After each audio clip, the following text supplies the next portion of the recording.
깊은 밤, 조선의 외딴 산속에 자리한 이름 없는 가옥에서 기이한 의식이 시작됩니다.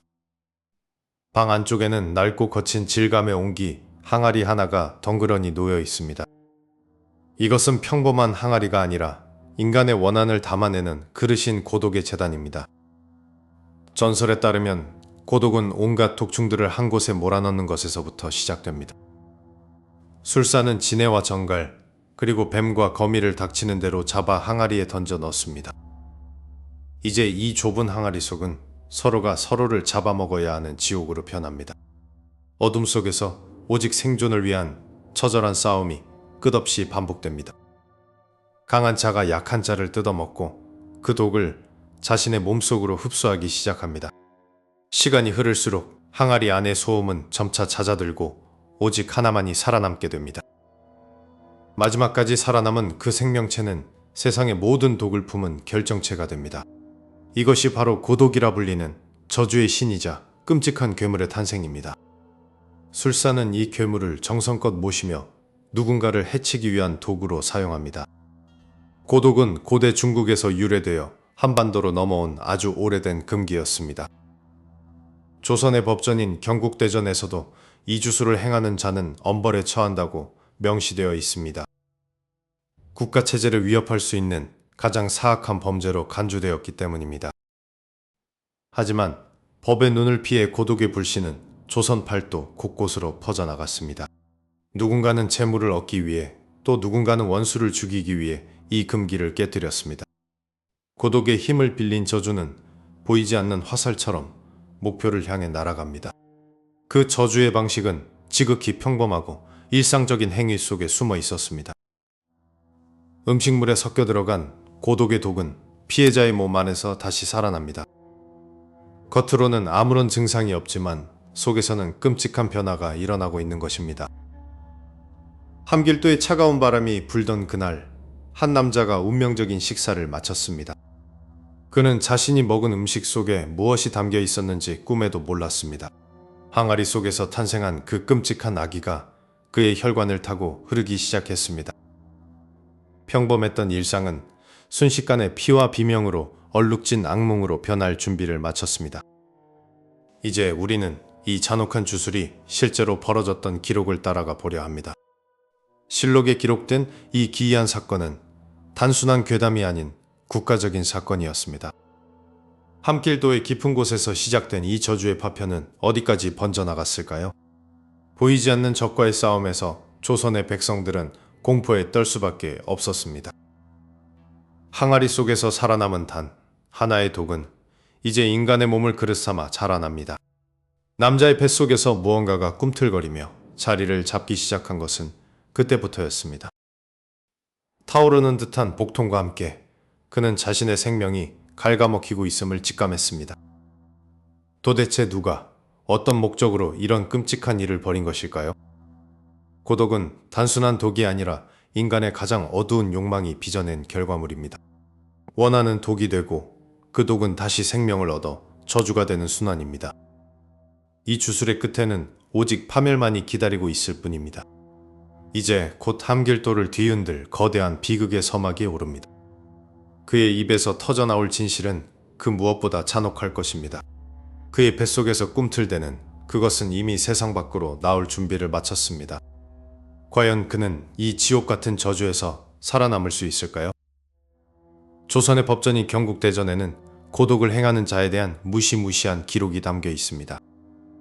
유교를 통치 이념으로 삼은 조선에게 이 사악한 주술은 국가의 근간을 흔드는 대조였습니다. 고독은 단순한 개인의 원한을 넘어 사회 질서를 무너뜨리는 전염병 같은 존재로 인식되었습니다. 조정에서는 고독을 제조하거나 소지한 자를 발견 즉시 극형에 처하도록 명했습니다. 이 죄목에 연루된 자는 자비 없는 참수형을 면치 못했습니다. 하지만 법의 감시를 피해 깊은 산속이나 은밀한 지하실에서 이 주술은 계속되었습니다. 권력을 탐하는 자들이나 원한에 사무친 이들에게 고독은 유혹적인 무기였습니다. 기록에 따르면 고독의 독은 무색무취하여 음식에 섞으면 누구도 알아챌 수 없었습니다. 피해자는 서서히 내장이 썩어가는 고통을 느끼며 죽음에 이르렀습니다. 조정은 고독을 사용하는 가문의 재산을 몰수하고 그 일가를 노비로 삼았습니다. 심지어 그들이 살던 집은 허물고 연못으로 만들어 흔적조차 지워버렸습니다. 그럼에도 불구하고 사람들의 욕망은 법보다 깊은 어둠 속에 숨어 있었습니다.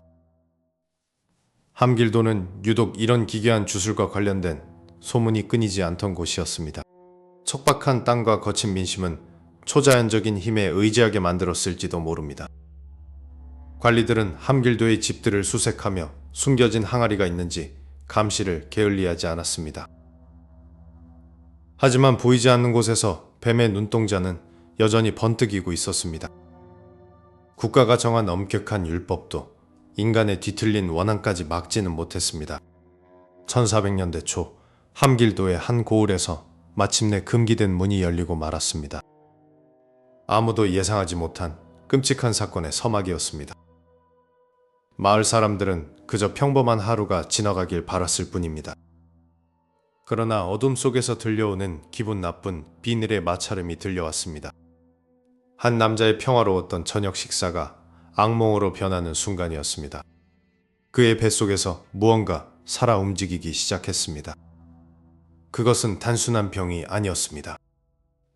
그는 타들어가는 고통에 비명을 지르며 바닥을 굴렀습니다. 뱃속의 이물질은 마치 살을 파고드는 듯한 느낌을 주었습니다.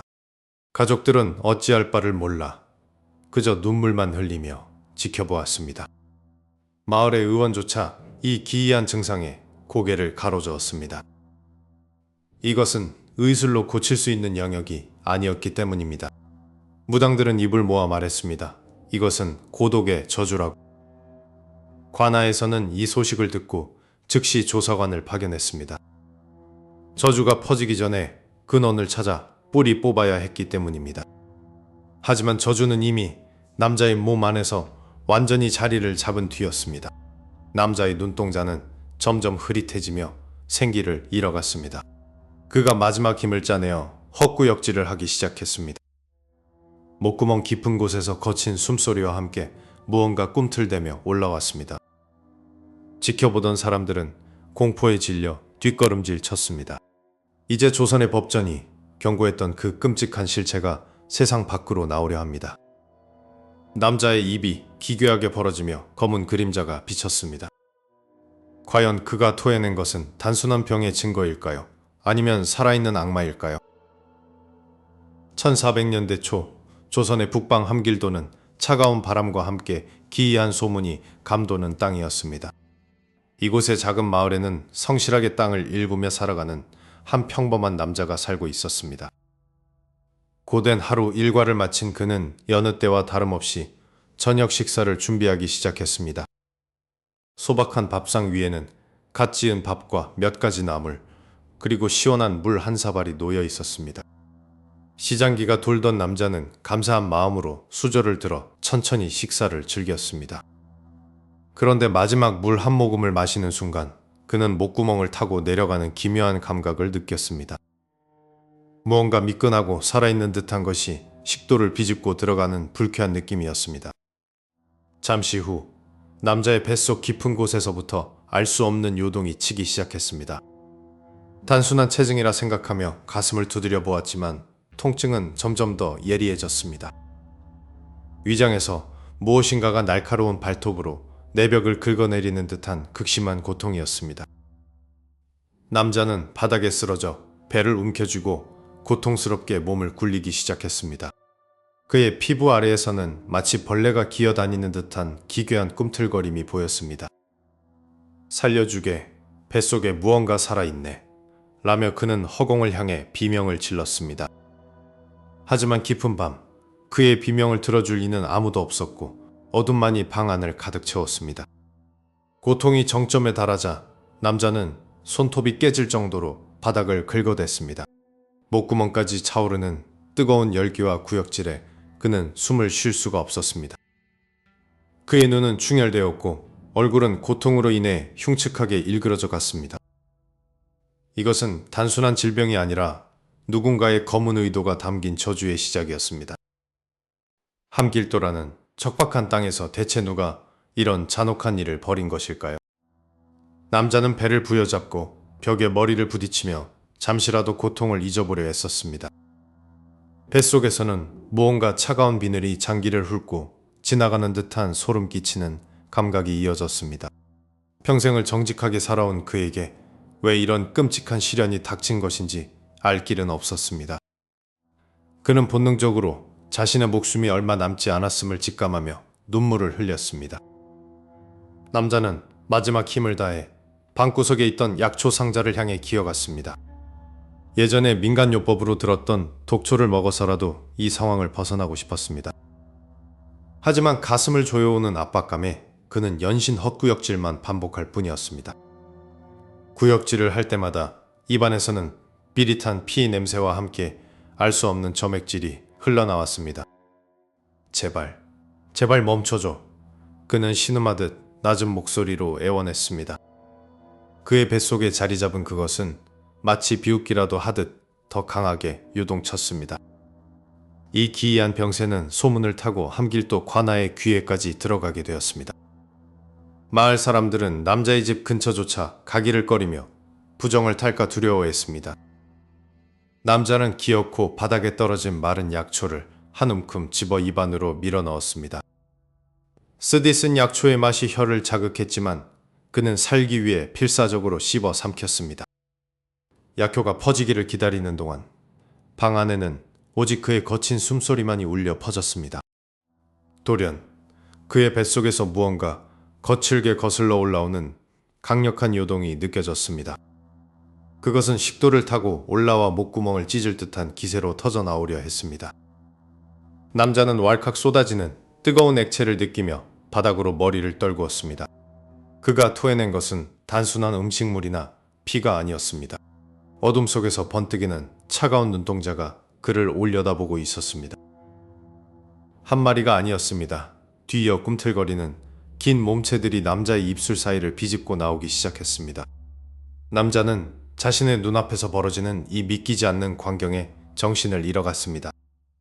뱃속에서 살아 움직이던 이 생명체들의 정체는 과연 무엇이었을까요? 그리고 이 끔찍한 구토 끝에 남겨진 것은 해답이 아닌 더 큰 미스터리였습니다. 다음 날 아침, 그를 발견한 이웃들은 비명조차 지르지 못한 채 굳어버리고 맙니다. 이제 함길도를 뒤흔든 이 공포의 실체가 서서히 그 모습을 드러내기 시작합니다. 함길도의 차가운 밤 공기 속에서 남자의 비명은 더욱 날카롭게 울려 퍼졌습니다. 그의 뱃속에서는 무언가 살아 움직이는 듯한 기괴한 꿈틀거림이 멈추지 않았습니다. 남자의 가족들은 다급히 마을에서 가장 용하다는 약초꾼을 불러왔습니다. 약초꾼은 남자의 안색을 살피더니 심상치 않은 기운을 느끼고 얼굴을 찌푸렸습니다. 그는 보따리에서 정체모를 쓴맛의 약초를 꺼내어 급히 다리기 시작했습니다. 남자는 입가에 거품을 물며 의식을 잃어가는 와중에도 복통을 호소했습니다. 마침내 완성된 검붉은 약탕이 남자의 입안으로 강제로 흘러 들어갔습니다. 약을 삼킨 남자의 몸이 갑자기 활처럼 굽으며 격렬한 경련을 일으켰습니다. 이윽고 남자는 무언가를 개워내려는 듯 꺽꺽대며 헛구질을 시작했습니다. 그의 입에서 처음 나온 것은 검은 피와 함께 섞인 정체불명의 점액질이었습니다. 하지만 곧이어 양동이 속에서 무언가 탁 하며 떨어지는 소리가 들렸습니다. 그것은 놀랍게도 가늘고 길쭉한 형태의 살아있는 생명체였습니다. 남자는 멈추지 않고 다시 한번 커다란 구토를 쏟아냈습니다. 이번에는 두 마리의 뱀이 엉킨 채 남자의 식도를 타고 밖으로 튀어나왔습니다. 바닥에 떨어진 뱀들은 피를 뒤집어 쓴 채 징그럽게 몸을 뒤틀었습니다. 지켜보던 가족들은 경악하며 방 구석으로 뒷걸음질 쳤습니다. 뱀들은 일반적인 뱀과는 달리 기이할 정도로 머리가 평평하고 눈이 붉었습니다. 약초꾼은 사색이 된 얼굴로 저것이 바로 고독의 산물임을 직감했습니다. 뱀을 모두 토해낸 남자는 그대로 바닥에 쓰러져 거친 숨을 내몰아 쉬었습니다. 양동이 속에서 꿈틀대는 뱀들은 마치 자신들을 꺼내준 이를 비웃는 듯 했습니다. 마을 사람들은 이 소식을 듣고 남자의 집 주변으로 구름처럼 몰려들었습니다. 사람들은 입을 모아 이것이 인간의 소행이 아닌 귀신의 장난이라 수근거렸습니다. 남자의 부인은 떨리는 손으로 남편의 셔츠에 묻은 핏자국을 닦아냈습니다. 하지만 남자의 배에는 뱀이 지나간 듯한 붉은 줄무늬가 선명하게 남아 있었습니다. 약초꾼은 이 뱀들이 평범한 짐승이 아님을 증명해야 한다고 주장했습니다. 그는 뱀 한 마리를 집게로 집어 올려 햇빛 아래에서 자세히 관찰했습니다. 놀랍게도 햇빛을 받은 뱀의 비늘은 금속처럼 차가운 광택을 내뿜었습니다. 마을의 최고령자인 노인이 나타나 뱀의 정체를 확인하기 위한 시험을 제안했습니다. 노인은 굶주린 개 한 마리를 데려오게 하여 뱀 앞에 두었습니다. 개는 처음에 으르렁거렸지만 곧 뱀의 기운에 눌려 낑낑대며 꼬리를 내렸습니다. 하지만 강제로 뱀을 먹이로 주자 개는 그것을 순식간에 삼켜버리고 말았습니다. 모든 마을 사람들이 숨을 죽이고 개의 반응을 지켜보았습니다. 불과 몇 분 뒤 개는 갑자기 미친 듯이 제자리를 돌며 울부짖기 시작했습니다.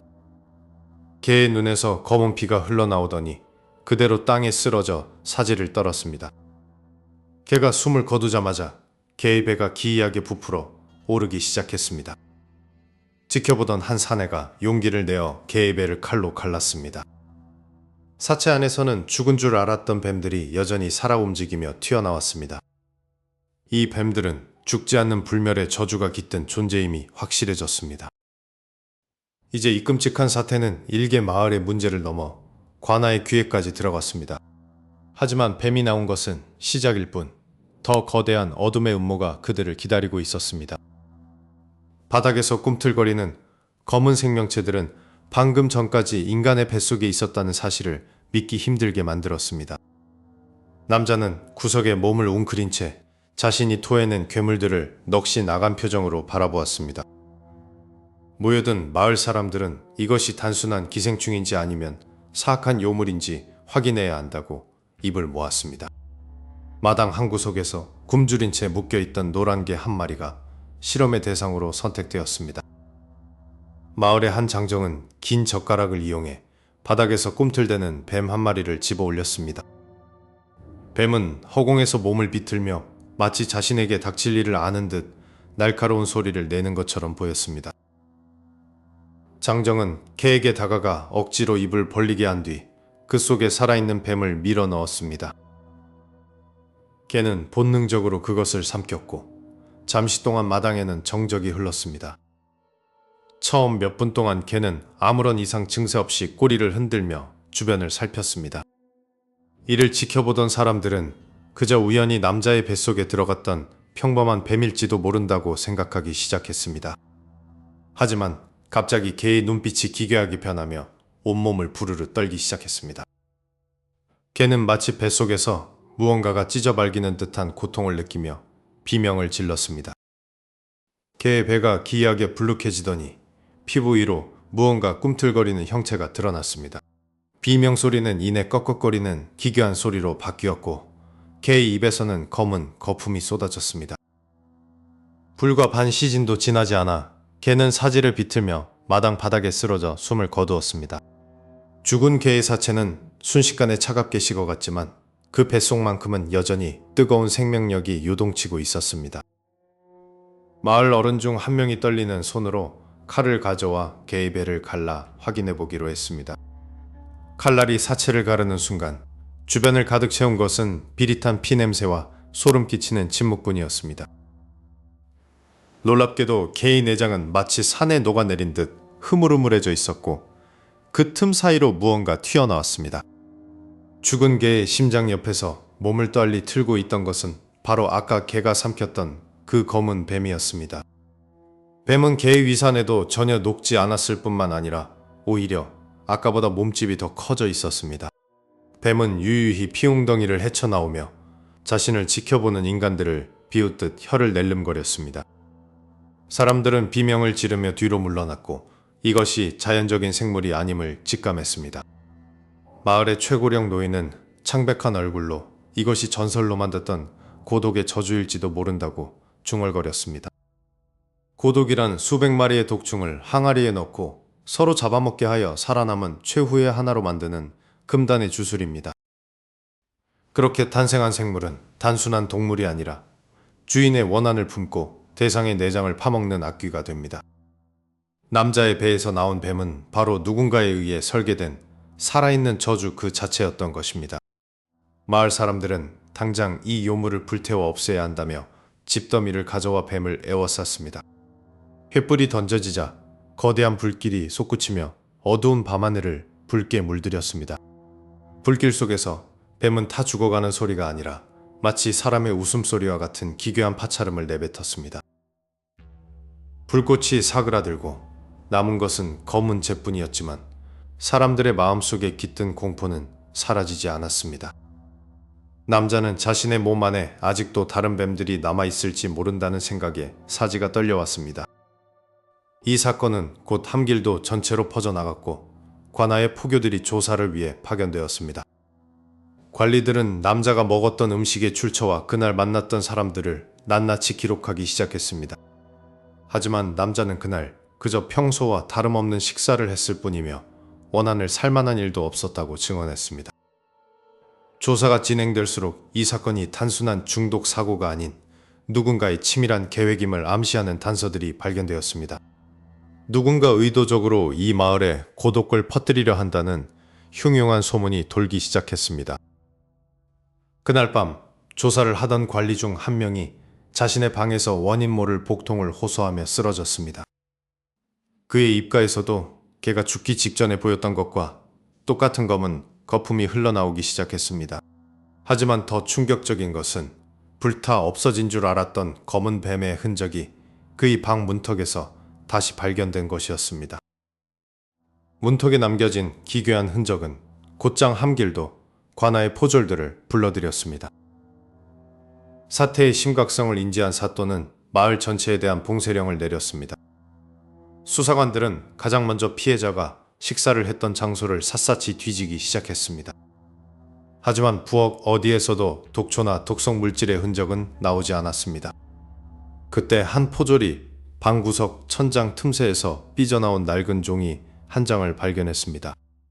조심스럽게 꺼내어 펼친 종이 위에는 검은 먹으로 그려진 뱀이 꿈틀대고 있었습니다. 그것은 단순한 그림이라기엔 지나치게 생생하여 마치 살아서 움직이는 듯 보였습니다. 사또는 즉시 지역의 노련한 의원과 술사를 불러 그림의 정체를 묻기로 했습니다. 부름을 받고 온 늙은 술사는 그림을 보자마자 바닥에 엎드려 사시나무 떨듯 떨었습니다. 노인은 이것이 전설로만 내려오던 사악한 사권 주술의 도구라고 증언했습니다.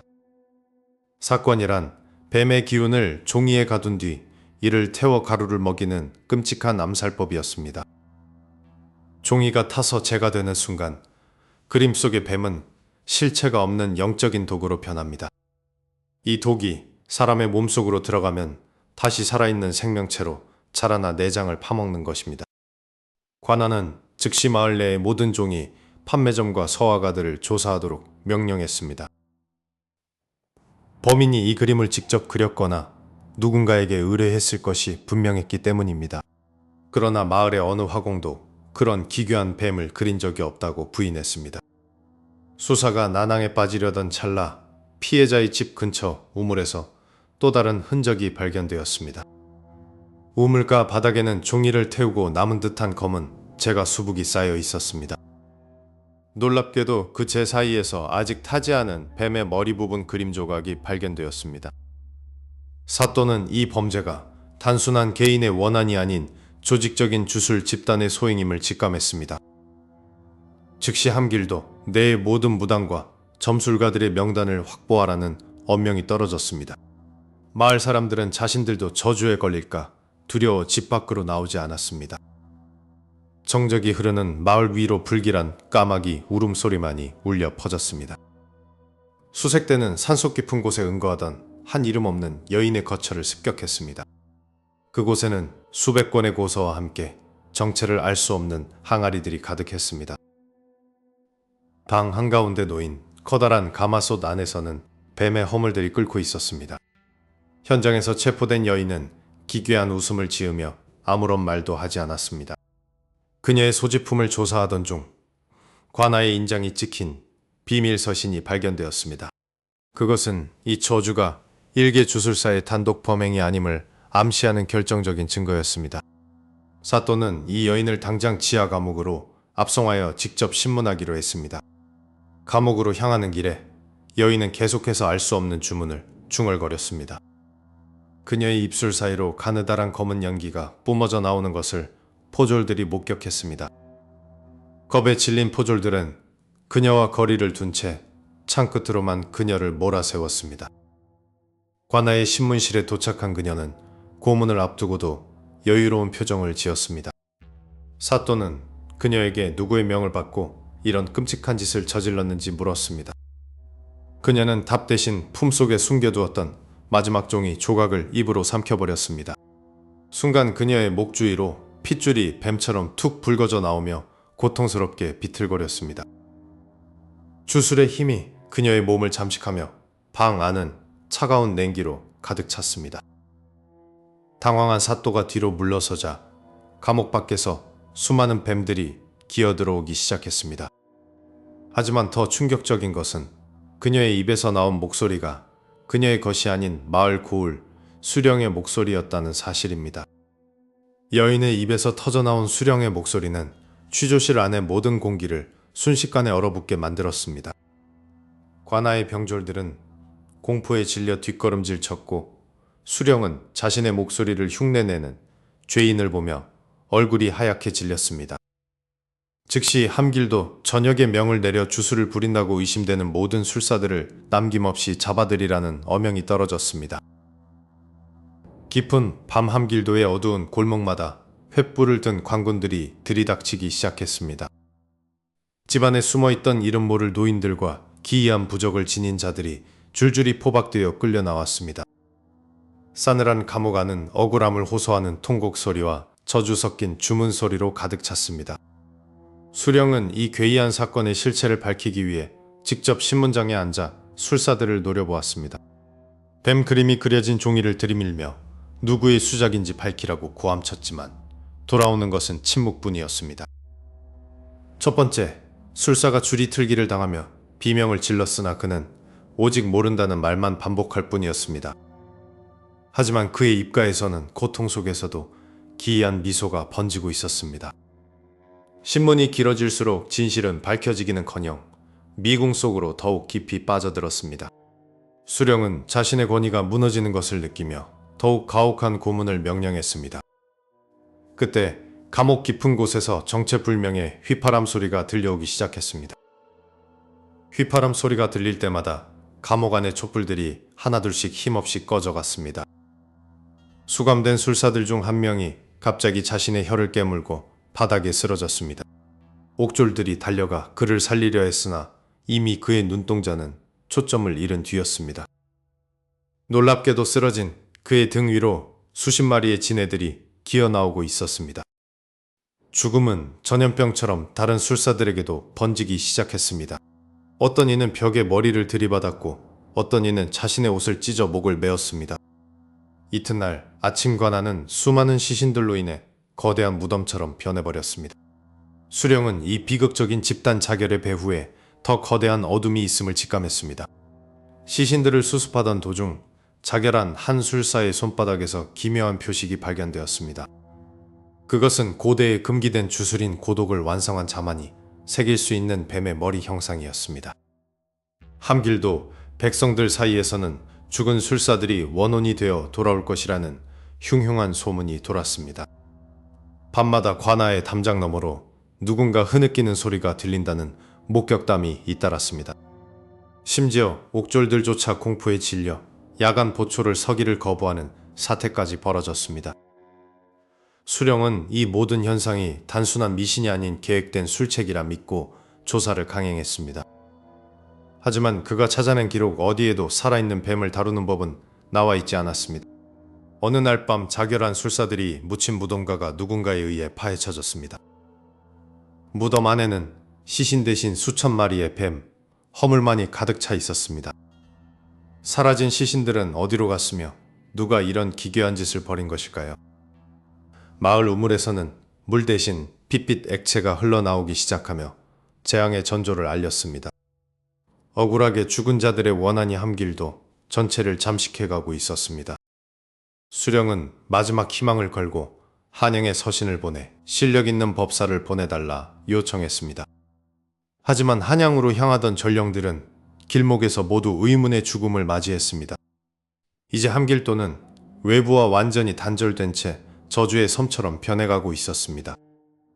옥중에 남은 마지막 생존 술사는 무언가를 말하려는 듯 입을 벙긋거렸습니다.